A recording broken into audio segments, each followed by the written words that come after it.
Good morning and thanks for logging on to ABC15.com. I'm meteorologist Iris Hermosillo. We've got a lingering fire danger in parts of our state today, but a cold front pushing through this morning is bringing us some cooler air, so you can expect temperatures today to be below average. We will be tracking more gusty winds and dust in our extended forecast, so the wind's not backing off for too long. And today, still breezy to windy across northeast Arizona, where a wind advisory remains in effect until 8 o'clock here this morning. Gusts in those areas could still top out near that 45-mile-an-hour mark. And there's that fire danger still under a red flag warning across eastern Arizona, where gusty winds and dry conditions will combine to give us that heightened fire danger. A cold front pushing through, a dry disturbance, but that's what's brought us those gusty winds overnight. Some lingering dust in our air early this morning. That cold front pushes east, winds back off today across most of the state, including here in the valley. And tomorrow we're in for light winds with high pressure building in briefly ahead of our next disturbance. That next area of low pressure will move in to our state. It's going to be tracking a little bit further south than yesterday's disturbance. So because of that, our winds will likely be stronger by Thursday, and things are looking dusty by then too.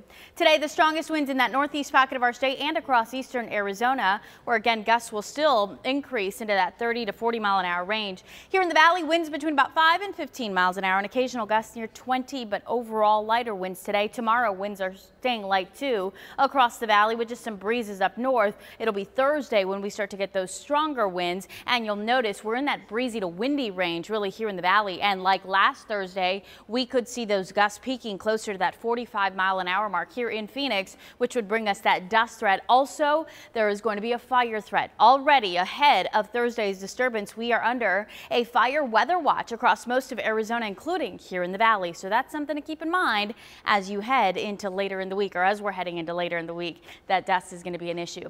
Today, you might feel or smell some of that lingering dust in the air, especially if you're especially sensitive to that today. Our air quality, though, in the moderate range, so something to keep in mind. Again, if you've got breathing sensitivity, some of that dust getting kicked up overnight from those gustier winds. As you look at temperatures across the valley today, we're talking highs in the 70s. That's it. Below average high temperatures today in the valley and across the state. Mid 60s in Sedona, 52 for a high today in Flagstaff. That 7-day forecast will show you sunny skies, highs in the 70s today, warmer in the mid 80s tomorrow. Thursday, likely a weather action day as things get dusty. We'll see another drop in temperatures Friday before we really warm, low to mid 90s through the weekend.